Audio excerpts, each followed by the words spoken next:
Romains au chapitre 9. Et si vous connaissez un petit peu la Bible, si vous connaissez un petit peu Romains, c'est un passage fort, fort, fort intéressant.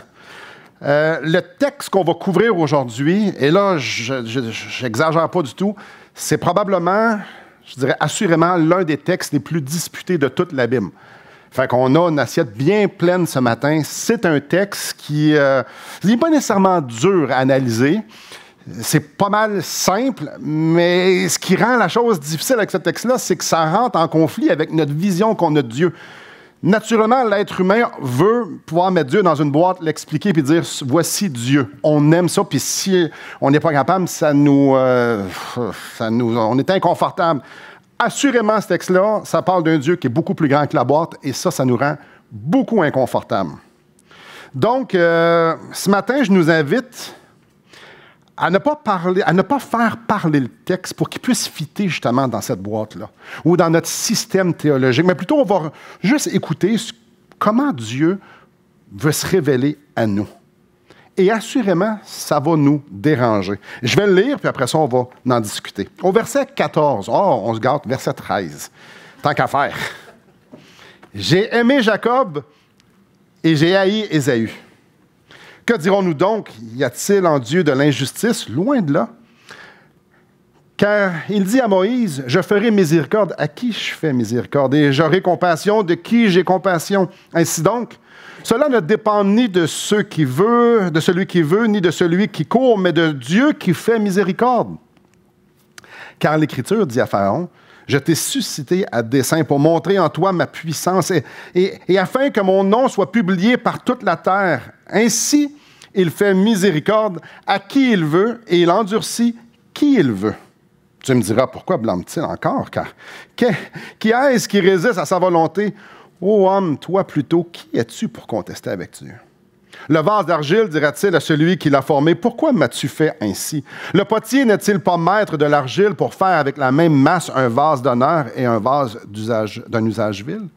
Et que dire, si Dieu, voulant montrer sa colère et faire connaître sa puissance, a supporté avec une grande patience des vases de colère prêts pour la perdition, et s'il a voulu faire connaître la richesse de sa gloire envers des vases de miséricorde qu'il a d'avance préparés pour la gloire. On va prier. Seigneur, ce matin, on est devant toi. Et tu connais nos cœurs, on aime comprendre, on aime savoir, nous sommes curieux, on est très malaisés avec l'inconnu. Mais clairement, tu nous dis encore et encore dans ta parole qu'il y a beaucoup de choses qui nous sont cachées en ce qui te concerne, parce que toi, tu es infini, et nous, l'infini, on a beaucoup de la misère à comprendre ça. Toi, tu es parfait. Et encore une fois, la perfection, on a de la misère à comprendre parce qu'on n'a aucun point de référence. Seigneur, ici, tu nous parles de toi. Tu nous parles de ton cœur. Tu nous parles de ta volonté. Et c'est dur à comprendre. Et ma prière ce matin, c'est que tu puisses nous emmener sur le même chemin que tu as emmené Paul et que Paul voulait emmener aux Romains. Le chemin de l'adoration. Seigneur, ma prière, c'est que tu puisses, comme Paul le priait pour les Éphésiens, que tu puisses ouvrir les yeux de nos cœurs pour qu'on puisse comprendre l'espérance qui s'attache avec ton appel. Ah, Seigneur, viens nous parler ce matin. Au nom de Christ. Amen. Il faut se remettre un peu en contexte. Le contexte de Romains 9, 10 et 11, c'est la place d'Israël dans le cœur de Dieu. Puis Paul commence en disant que ce n'est pas tout Israël qui ont été choisis pour le salut éternel, mais bien, il y a un petit groupe choisi. Donc, il y a Israël, la nation, puis il y a un petit groupe que Dieu s'est choisi, l'Israël à lui. Donc, il y a comme un Israël dans Israël. Et pour illustrer cette vérité-là, il utilise l'exemple d'Ismaël et d'Isaac pour dire que c'est seulement Isaac qui était inclus dans la promesse. Pour être certain qu'il n'y a pas d'ambiguïté, il va avec un deuxième exemple, Jacob et Ésaü. Et c'est ce qu'on a vu la semaine passée. Le point qu'il fait, c'est que Jacob et Ésaü, ils étaient dans le ventre de leur maman, des jumeaux. Et comme on vient de lire, Dieu a aimé Jacob et il a aimé Ésaü. Avant que l'un ou l'autre ait fait. je leur ai dit, il a aimé Jacob et il a haï Ésaü. Parfait. C'est important, mais c'est quand même assez précis ici. Là. Donc, les deux gars n'avaient pas fait de bonnes ou de mauvaises actions. Ils étaient dans le ventre de leur maman. Et Dieu a choisi un et a rejeté l'autre. En bref, dans le contexte de la place d'Israël dans le plan de Dieu, l'enseignement est simple. Dieu n'a pas choisi tout le monde pour être israélite. Dieu n'a pas choisi tout le monde pour être sauvé. Et le texte d'aujourd'hui, c'est une réponse à quiconque pourrait dire « Ouais, mais ça, c'est injuste, Simon. » Ça, c'est la réponse d'aujourd'hui. Ici, Paul va nous formuler, sous l'inspiration du Saint-Esprit, une défense de la justice de Dieu en répondant à deux questions. Verset 14 et verset 19. La première question, c'est « Est-ce que Dieu est injuste de choisir seulement certains? » C'est la première question. Et la deuxième, c'est « Est-ce que Dieu est injuste de condamner ceux qui n'ont pas été choisis parce qu'ils ne peuvent rien faire à propos de ça? » Le texte qu'on a sous les yeux n'a pas été écrit pour convaincre les Romains de la doctrine de l'élection. Du tout. Le but ici de Paul, le but de Dieu, c'est de se révéler, c'est de magnifier Dieu. Alors, mon but ce matin, ce n'est pas de vous convaincre, pas du tout, mais de regarder comment Dieu se révèle à nous. Pour que nous puissions, à la fin du message et à la conclusion de ce texte-là, être portés à adorer beaucoup plus qu'à porter à débattre. Commençons avec la première question.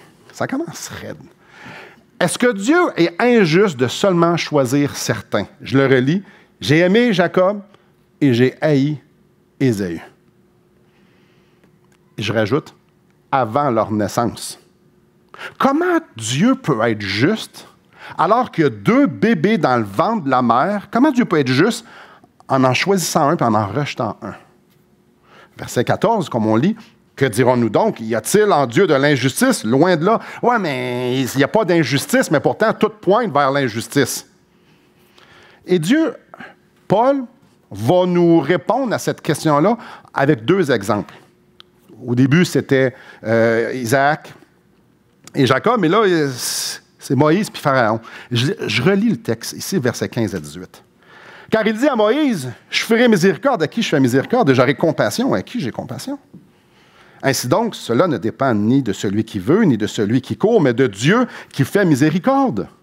Car l'Écriture dit à Pharaon, « Je t'ai suscité à dessein pour montrer en toi ma puissance, et afin que mon nom soit publié par toute la terre. Ainsi, il fait miséricorde à qui il veut, et il endurcit qui il veut. » Il faut se mettre dans le contexte de ce passage-là. De verset 15, « Je ferai miséricorde à qui je fais miséricorde, et j'aurai compassion à qui je fais compassion. » C'est une citation d'Exode 33. Puis peut-être vous dites, « Ouais, puis c'est quoi Exode 33? » Bien, je vous le dis. On se souviendra, Moïse monte sur le mont Sinaï recevoir les tables de la loi de Dieu. Qu'est-ce que le peuple fait en bas? Ils se font un veau d'or. Les autres ils ont dit, « Ah, mais là, on ne sait pas ce qui se passe avec Moïse, on ne sait pas ce qui se passe en haut de la montagne, nous autres, là. On se fait un veau d'or, puis on va commencer à adorer le veau d'or. » Évidemment, ça ne va pas super bien. Moïse descend, brise les tables de la loi, tout ça. Mais Dieu n'est pas content parce que là, eux autres, ils venaient de tomber idolâtres. Son peuple venait de tomber idolâtre. Donc, Moïse supplie Dieu. Abandonne pas ton peuple. Moïse supplie Dieu que Dieu pardonne à son peuple d'avoir été idolâtre et d'avoir adoré une image de leur Dieu qui s'était fait. Et c'est là qu'il lui demande, au chapitre 33, vous allez peut-être le reconnaître, il dit, « Fais-moi voir ta gloire. » Parce que pour Moïse, si Dieu se montrait, révélait sa gloire à lui, à Moïse, ben il comprendrait que Dieu n'abandonnerait pas son peuple. Il dit, « Fais-moi voir ta gloire juste pour m'assurer que tu vas continuer d'être avec nous, que tu vas nous avoir pardonné et qu'on va continuer à être guidé dans tes voies. » Et les mots du verset 15 ici dans Romains 9, ce sont des mots qui ont été dits par Dieu à Moïse. Pour dire à Moïse, je fais ce que je veux, quand je veux, avec qui je veux, de la façon que je veux. Je fais miséricorde à qui je fais miséricorde, petit gars. Je suis libre de faire ce que je veux, d'agir comme bon me semble. Et dans le contexte d'Exode, dans cette histoire-là, Dieu a utilisé cet épisode pathétique de la part du peuple pour se révéler au peuple, pour révéler sa grâce, révéler sa bonté, révéler sa miséricorde. Donc ça, c'est un peu le contexte ici de l'histoire de Moïse. Il parle de Pharaon, verset 17 et 18. Au verset 18, ça nous dit que Dieu endurcit qui il veut. Et ça parle de Pharaon. Dans Exode 4, on lit l'histoire que Dieu appelle Moïse. Appelle quoi? Moïse, tu vas sortir mon peuple d'Égypte, tu vas l'emmener dans le désert où vous allez venir m'adorer. Et toujours dans Exode 4, au verset 21, Dieu dit à Moïse, il y a juste un hic, je vais endurcir le cœur de Pharaon pour pas qu'il laisse sortir le peuple. Donc Moïse, tu prends mon peuple et tu le sors, il y a un hic.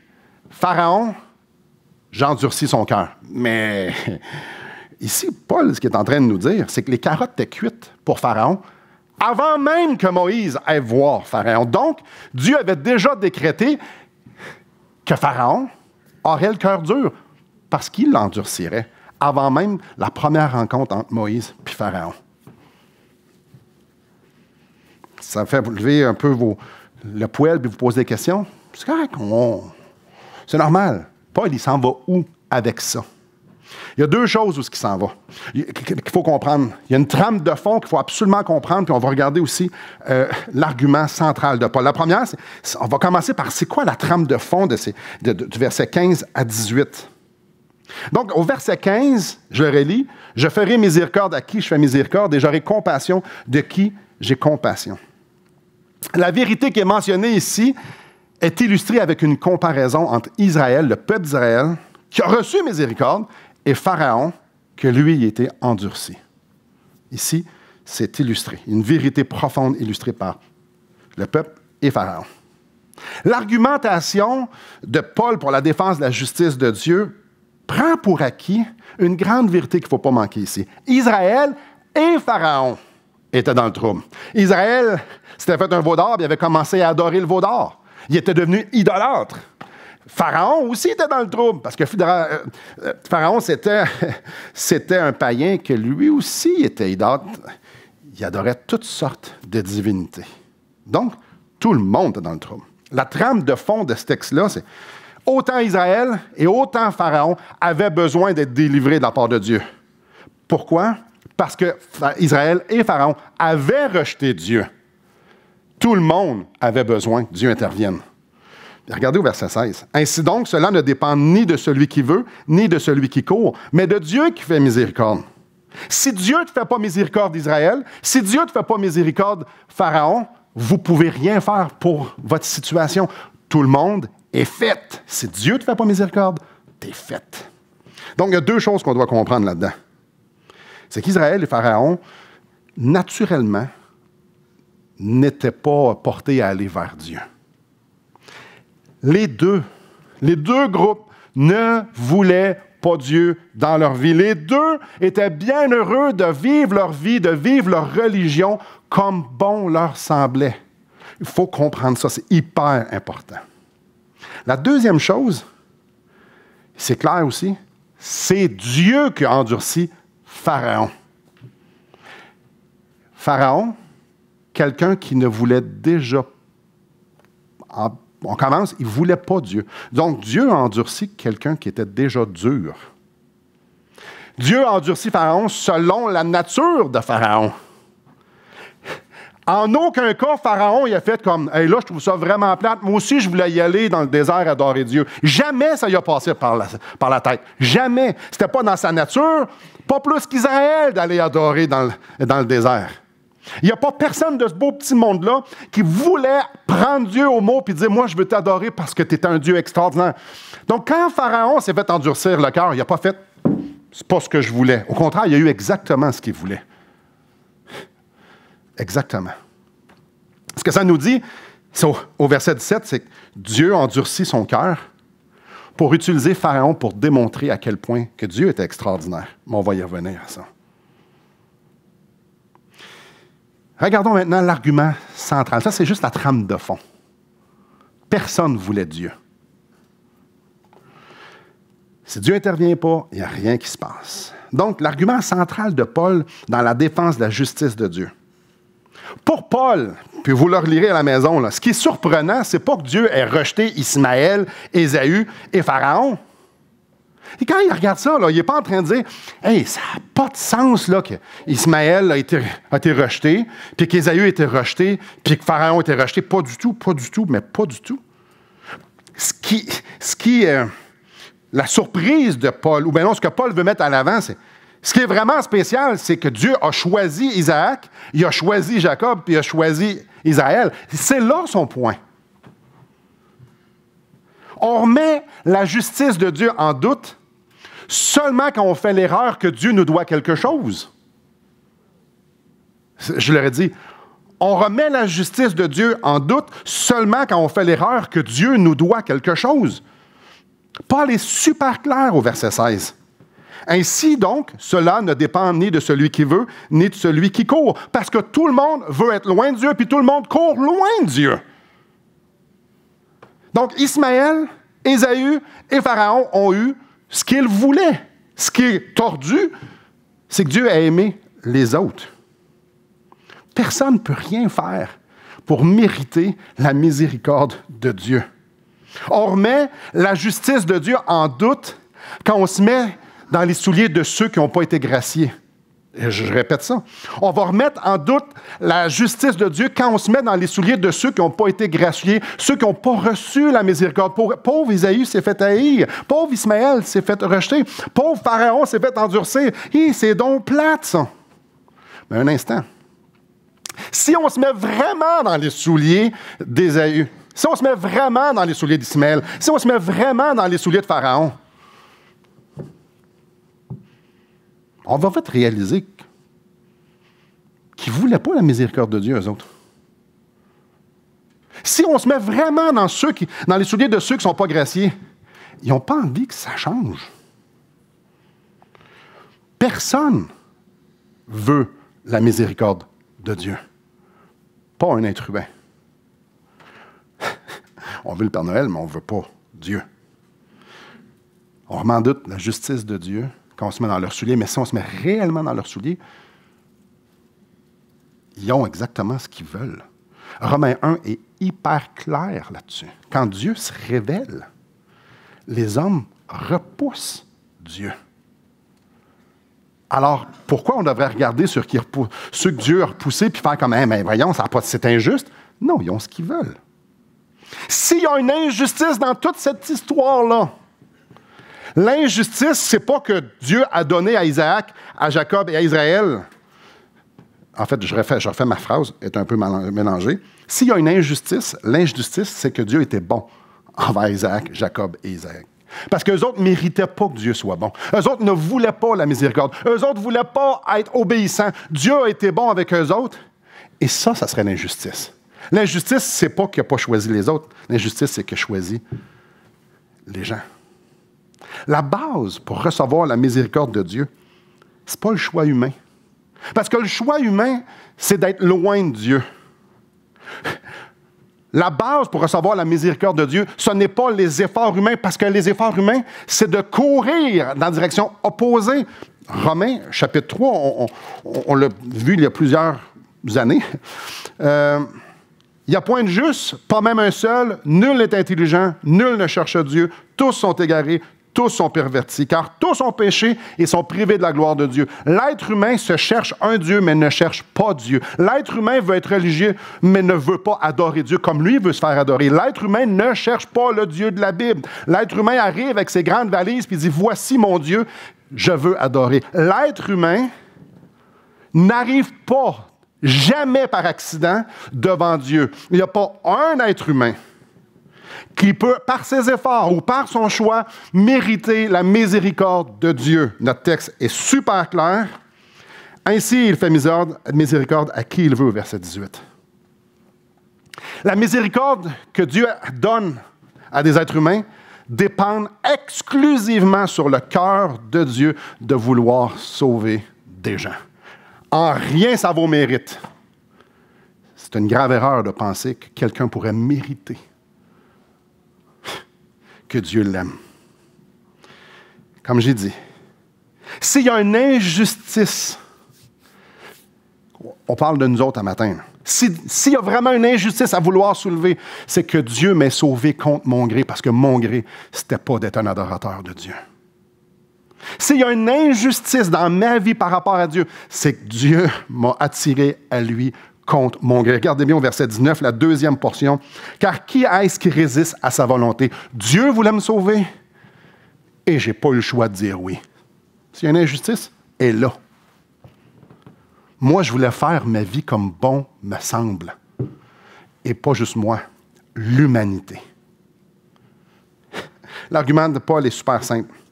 Tous ceux qui sont séparés de Dieu, bref, l'humanité, c'est parce qu'ils veulent être séparés. Et ceux à qui Dieu fait grâce, ben, il le fait contre leur disposition naturelle, parce que la disposition naturelle, comme je viens de le dire, c'est de fuir Dieu. Donc, le verdict, la justice de Dieu ne peut pas être remise en cause. Personne ne mérite sa miséricorde. Donc, quand Dieu rejette quelqu'un, il fait juste plaisir à celui qui rejette parce qu'il lui donne ce qu'il veut. Dieu n'est pas injuste. Il donne ce que le pécheur veut, être séparé de Dieu. Personne ne mérite sa miséricorde. Ce qui nous apporte à la deuxième question. Au verset 19, tu me diras, pourquoi blâme-t-il encore? Si les carottes sont cuites et personne ne peut rien faire, pourquoi d'abord Dieu blâme ceux qui refusent? La question est claire. Est-ce que Dieu est injuste en condamnant ceux qui n'ont pas été choisis, étant donné qu'ils ne peuvent pas rien faire? La réponse, elle est succulente et elle est décontenançante. La première portion de la réponse à Paul, c'est « T'es qui, toi? » Parfait. Et la deuxième, c'est « Bon, mais Dieu se révèle au travers le jugement et au travers sa grâce. » Donc, commençons par le début. « T'es qui, toi? » Et que j'aime ça. Verset 20. « Ô homme, toi, plutôt, qui es-tu pour contester avec Dieu? » Ça commence bien, hein? Le vase d'argile dira-t-il à celui qui l'a formé, « Pourquoi m'as-tu fait ainsi? » Le potier n'est-il pas maître de l'argile pour faire avec la même masse un vase d'honneur et un vase d'usage vil? Dans ces deux versets-là, Paul remet les choses en perspective. Et là, je vous dis, là, on n'aimera pas ça. L'homme, l'humanité, vous et moi, nous sommes des vases d'argile. Si vous ne connaissez pas ça, des vases de terre. Donc, on est de la poussière, de la terre. Toujours selon l'exemple ici, Dieu, c'est le potier. Le potier, lui, il est le maître de la terre, maître de l'argile. Ici, ça nous dit, toi, tu es de la terre, puis tu demandes au potier, qu'est-ce que tu es en train de faire là? C'est ce qu'on appelle se faire mettre à sa place.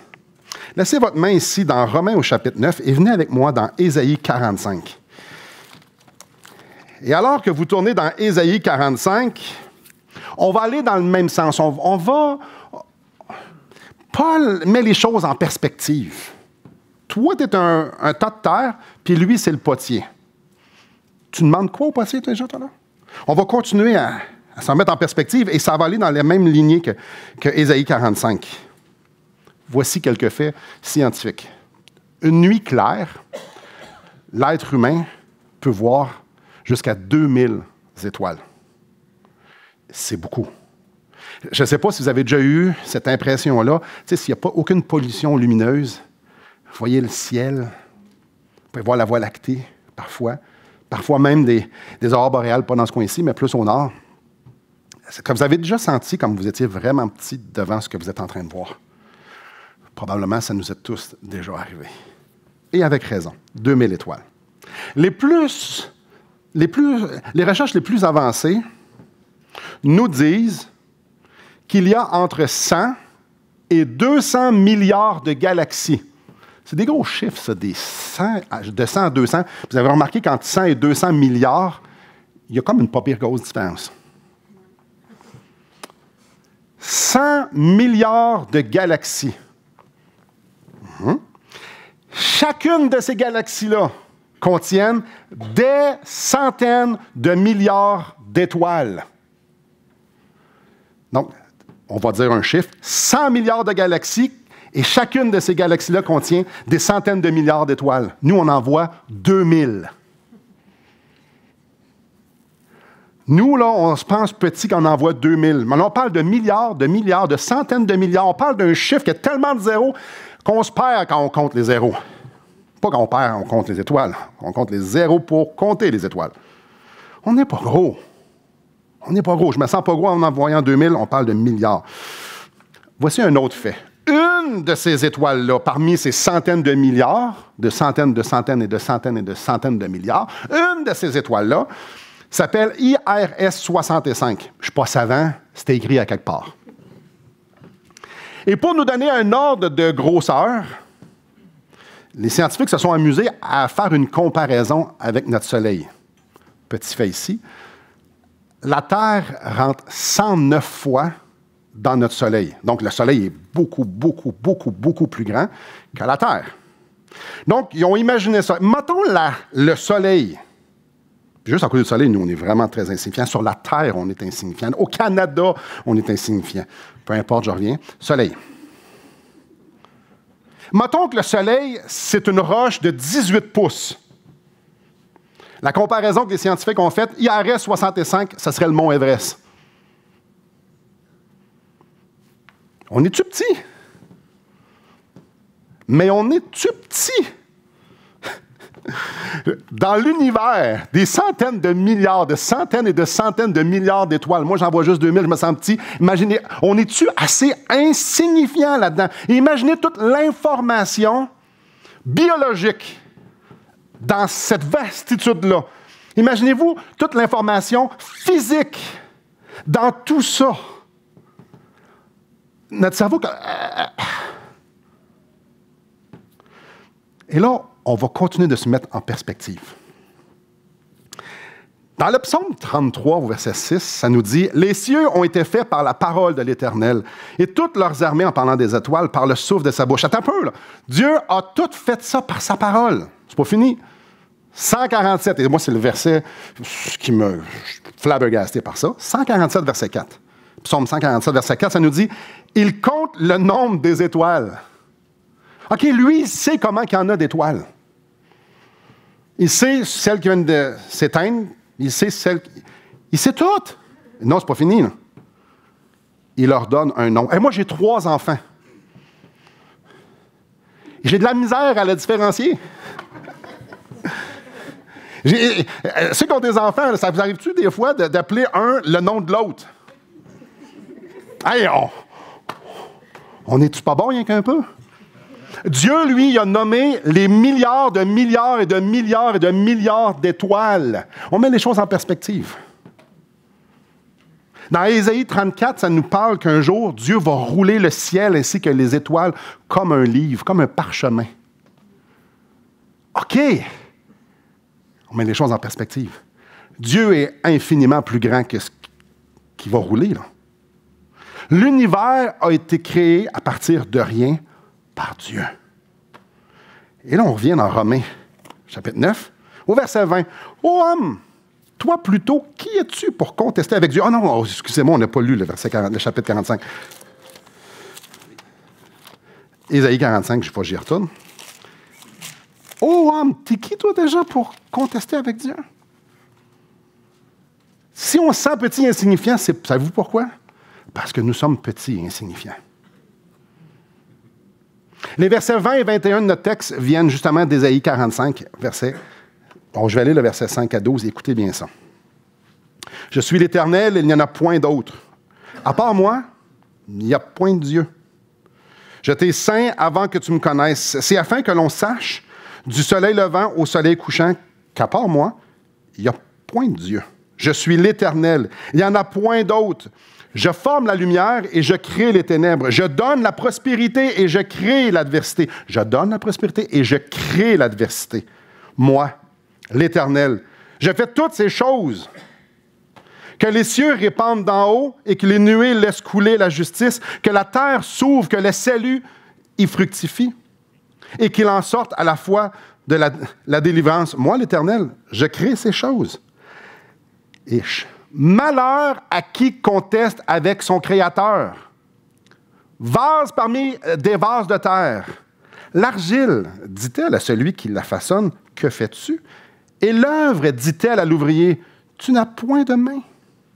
Malheur à qui dit à son père, pourquoi m'as-tu engendré? Et à sa mère, pourquoi m'as-tu enfanté? Ainsi parle l'Éternel, le Saint d'Israël et son Créateur. Veut-on me questionner sur l'avenir? Me donner des ordres sur mes enfants et sur les œuvres de mes mains? C'est moi qui ai fait la terre, et qui sur elle est créé l'homme? C'est moi. Ce sont mes mains qui ont déployé les cieux, et c'est moi qui ai disposé toutes leurs armées. Là, on peut y retourner dans Romains 9. Malheur à qui conteste avec son Créateur. Je relis le verset 20. « Ô homme, toi plutôt, qui es-tu pour contester avec Dieu? » La réponse de Dieu à ceux qui mettent en doute la justice de Dieu. La réponse que Paul s'y soulève à ceux qui remettent en question les décisions de Dieu est cinglante. En bon québécois français, t'es qui, toi, pour juger Dieu? En gros, et ce que je trouve succulent, Dieu ne répond pas vraiment à la question. Paul ne répond pas vraiment à la question de la question 19. L'être humain est infiniment trop petit, trop limité et ignorant. L'être humain est surtout beaucoup trop arrogant pour pouvoir s'asseoir à la table de Dieu et dire « Dieu, là, on va jaser de tes plans parce que marche pas. » L'être humain est beaucoup trop orgueilleux pour pouvoir avoir une audience devant Dieu et dire « Tes jugements, là, pas sûr. » Pas certain? Non. Tes décisions, tes choix que tu fais, là, pas sûr. Ici, ce qu'il est en train de dire, Dieu fait ce qu'il veut avec son argent. Ouais, mais moi, ça me plaît pas du tout que le Créateur en choisisse pour être des vases d'honneur, puis d'autres pour être des vases d'usage vil. Ça me cause, j'aime pas vraiment ça. Ah, OK. Peut-être que ça te révolte, que Dieu en choisisse certains puis en choisisse pas. OK. Peut-être que tu veux croire que Dieu est injuste de faire un choix. Ah, OK. Peut-être que tu dis, hey, moi, ça me repousse. OK. Dieu n'a pas à satisfaire notre arrogance en nous répondant. Parce que c'est de l'arrogance poser la question. Il est Dieu. Il fait ce qu'il veut. Avec qui il veut. Aussi petit qu'on peut être. Il est infiniment plus grand. Nous sommes dans son royaume. Attends un peu, toi qui es sur ma terre, qui respire mon air, qui est dans mon univers, qui est dans mon royaume, tu quoi? Faut que je t'en rende compte? Vraiment? Tu penses que ça, toi? C'est ça ici la réponse à Paul. Dieu ne répond pas à ceux qui contestent. Il se révèle. Ce qui nous amène à la deuxième portion de sa réponse. Verset 22. Et que dire? Si Dieu voulant montrer sa colère et faire connaître sa puissance, a supporté avec une grande patience des vases de colère prêts pour la perdition. Et s'il a voulu faire connaître la richesse de sa gloire envers des vases de miséricorde qu'il a d'avance préparés pour la gloire. Et là, attacher vos trucs avec la broche, c'est encore moins le fun. Le plan de Dieu, c'est de se révéler. Le plan de Dieu pour la création, son plan de match, c'est de révéler ses perfections. Ici, ça nous parle de colère, ça nous parle de puissance, ça nous parle de patience, ça nous parle de gloire et ça nous parle de miséricorde. La liste n'est pas complète. Et pour être en mesure de révéler qui est, l'étendue de ses perfections, au verset 22, c'est clair, Dieu utilise des rebelles pour être des vases de colère qui vont subir le jugement de leurs péchés. Dieu utilise des gens, des pécheurs, pour magnifier qui est. Mais il utilise aussi des rebelles même genre de rebelles, pour être des vases de miséricorde, des vases d'honneur, pour goûter la grâce de Dieu, pour pouvoir expérimenter le salut éternel. Tous des pécheurs, comme on a dit tantôt. Tout du monde qui ne veut rien savoir de Dieu. Ils utilisent une gang, je vais démontrer ma justice, ma colère, ma sévérité. Et dans eux autres que je choisis, toi, parce qu'il endurcit qui veut, puis il choisit, fait miséricorde de qui il veut, vous allez bénéficier de ma grâce. Ça a rendu ça en conflit avec comment vous voyez Dieu? Et alors là, je vais mettre la gomme. Le but de Dieu, ce n'est pas sauver tout le monde. Dans la création, là, son but n'est pas de sauver tout le monde. Parce que si sa volonté, c'était de sauver tout le monde serait sauvé. Parce que ça nous le dit au verset 14. Qui est-ce qui résiste à sa volonté? Personne. Donc, s'il voulait vraiment sauver tout le monde serait sauvé. Son but n'est pas de sauver tout le monde. Son but, c'est de se révéler. L'histoire de l'humanité, les catastrophes qui s'est passées, les guerres, les quelconques violences, tous les drames qui se sont passés ont existé. Dieu les a permis pour pouvoir se révéler d'entre eux. Et c'est ça qu'il dit au verset 17. Car l'Écriture dit à Pharaon, « Je t'ai suscité à dessein pour montrer en toi ma puissance et afin que mon nom soit publié par toute la terre.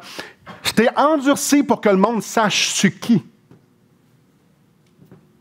Ouais. C'est ça son plan.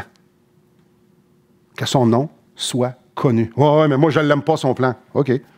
C'est pareil, ça. Son plan. Ouais, mais moi, j'aime pas ça. Correct. Pars-toi un royaume tout de suite.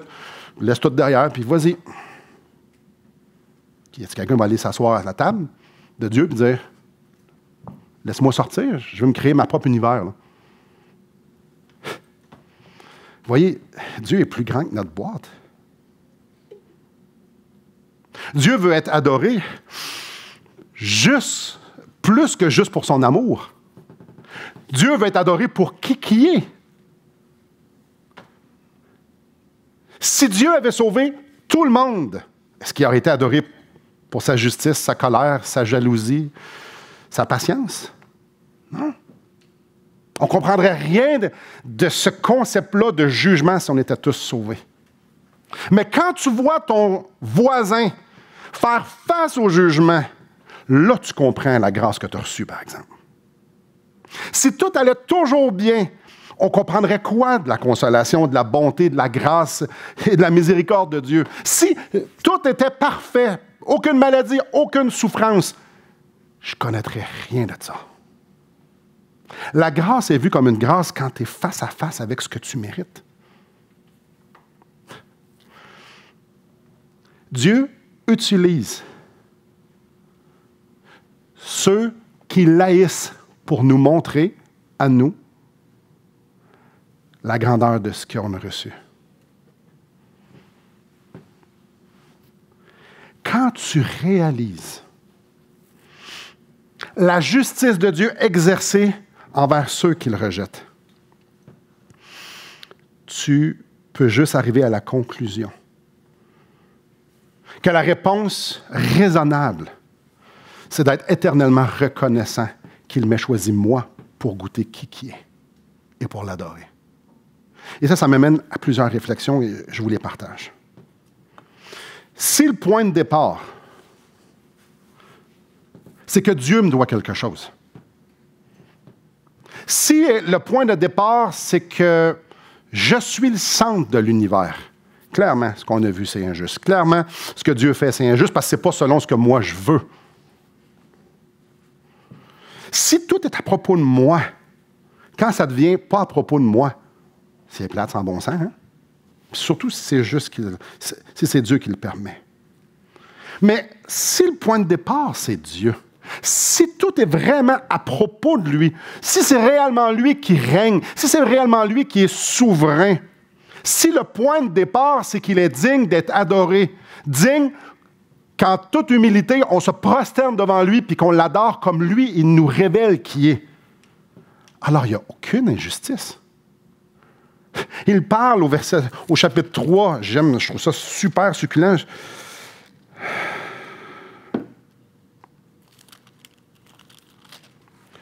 Mais si notre injustice établit la justice de Dieu, que dirons-nous? Dieu est-il injuste quand il déchaîne sa colère?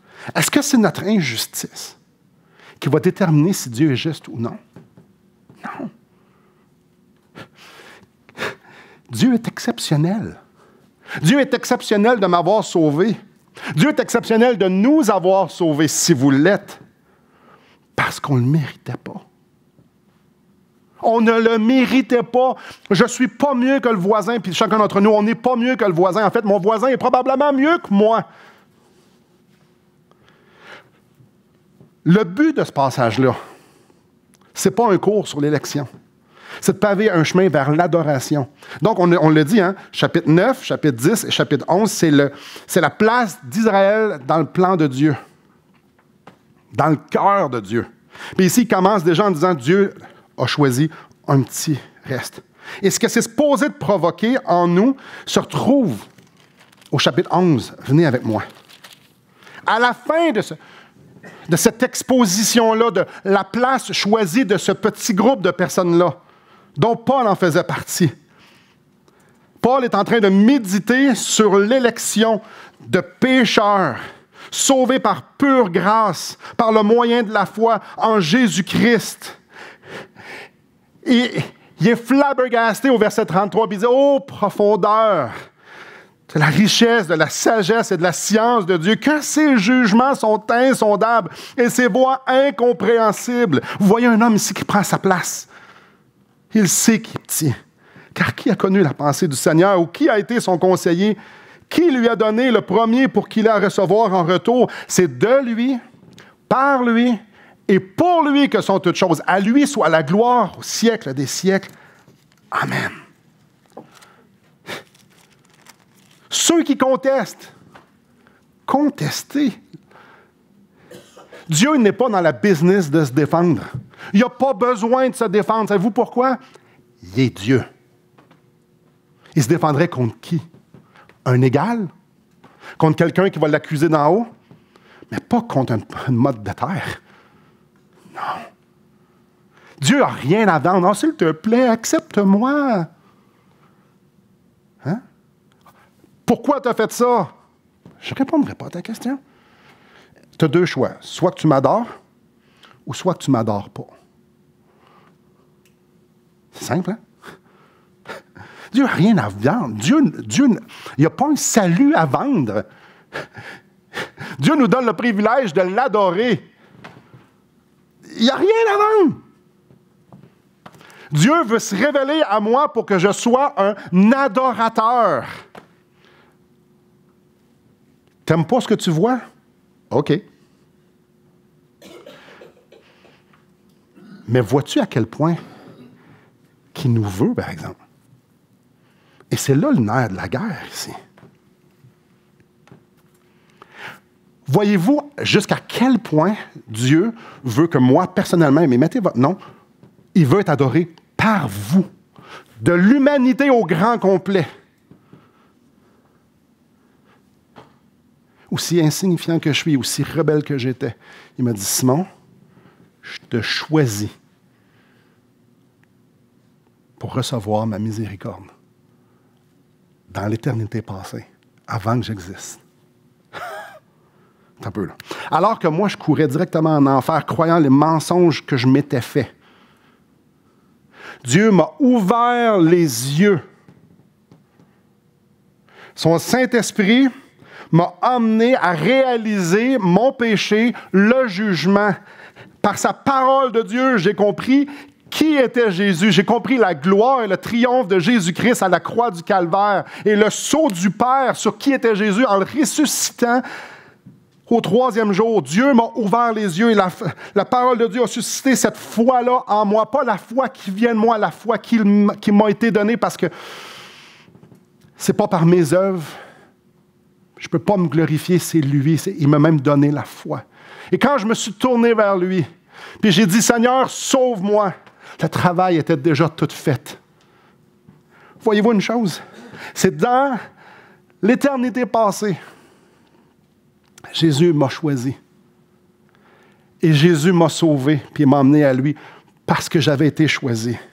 Et la raison, il y en a juste une, c'est pas parce que je faisais pitié. Enlevons-nous ça de la tête. Quand on pense que Dieu sauve les gens parce qu'ils font pitié, c'est parce qu'on sente notre évangile sur l'homme. Non, Dieu m'a sauvé parce qu'il m'avait choisi pour que je sois un adorateur. Moi! Donc, en conclusion, est-ce que je comprends tout de ce que je viens de dire là? Non, pas du tout. Pas tout. Puis si vous comprenez, commencez à écrire des livres tout de suite. Non, c'est énorme. Je comprends pourquoi le monde débatte. Je comprends. Mais ça n'a tellement pas d'importance que je comprends tout. Ce que Dieu me révèle, c'est simple. Puis ça vient un problème quand je veux dire, non, c'est pas toi, c'est pas de même que je te vois. Puis, je te demande pas ton opinion, Simon. Je te dis qui je suis. C'est tout.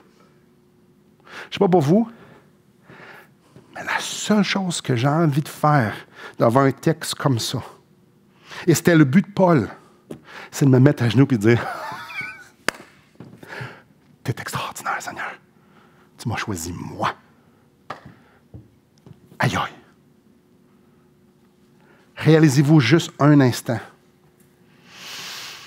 que vous auriez pu être choisi pour être un enfant de colère. Réalisez-vous juste un instant là, que devant toute l'humanité, ça aurait été correct que je sois un enfant, un vase de colère, un enfant de perdition. Ça aurait été correct. C'est ça que je méritais, c'est ça que je voulais. Imaginez-vous, là. C'est nous autres, ça.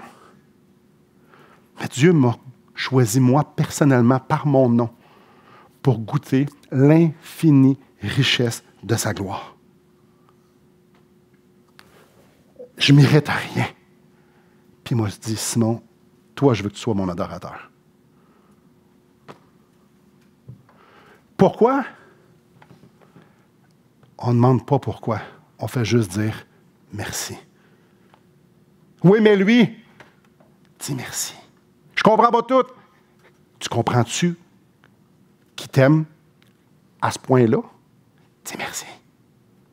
Je ne sais pas pour vous, mais moi, devant une vérité aussi grande et aussi belle, parce que Dieu, il a voulu me faire connaître la richesse de sa gloire envers moi qui est un vase de miséricorde, qui est d'avance préparé pour la gloire. J'ai juste envie de dire Alléluia, Seigneur. Gloire te soit rendue. Prions. Seigneur, dans ma vie, la seule personne que je dirige réellement, c'est moi. Dans ma vie, Seigneur, la seule façon que je peux connaître, apprendre, observer, c'est au travers de mes yeux, au travers de mes oreilles, au travers de ma bouche, au travers de mes sensations que tu m'as données. Seigneur, dans ma vie, je n'ai que ma raison, ma logique, ma sagesse, mon intelligence pour pouvoir comprendre le monde autour de moi.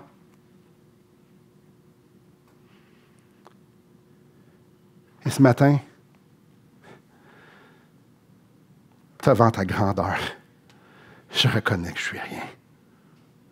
Même si dans ma vie, je vis bien trop souvent comme si j'étais un roi, puis je prends des décisions bien trop souvent comme si j'étais très intelligent, je suis rien devant toi. Et on n'est rien devant toi. Même si on est chacun propriétaire d'un grand royaume de une personne devant toi, on reconnaît ce matin qu'on n'est rien et que tu es tout. Seigneur, je reconnais même à la lueur, à la lumière de ta parole, que je mérite rien de toi. Est-ce que je comprends tout? Pas du tout, mais il y a une chose que je sais, c'est que je suis pécheur, moi.